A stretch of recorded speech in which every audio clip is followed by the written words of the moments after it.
அனுமான் பக்தியின் உச்சரூபமாக விளங்கும் வானர வீரன். அவர் வாயுதேவன் மற்றும் அஞ்சனை தேவியின் அருளால் பிறந்தவர். அஞ்சனை தேவியும் கேசரி வானரரும் சிவபெருமானை கடுமையாக துதித்து தவம் செய்தனர்.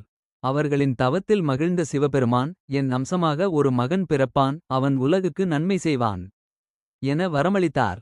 அதே காலத்தில் அயோத்தியில் தசரத மகாராஜாவுக்கு புத்திரகாமேஷ்டி யாகம் நடைபெற்றது.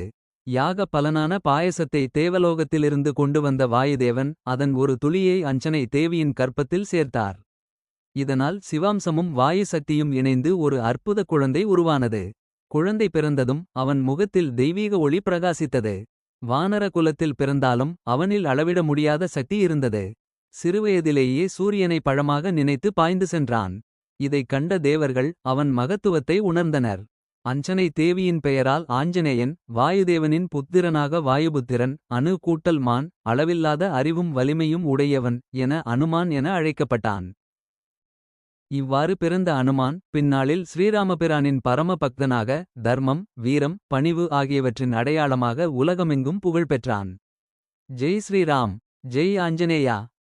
இந்த காணொளி பிடித்திருந்தால் லைக் செய்து சப்ஸ்கிரைப் செய்யவும். நன்றி.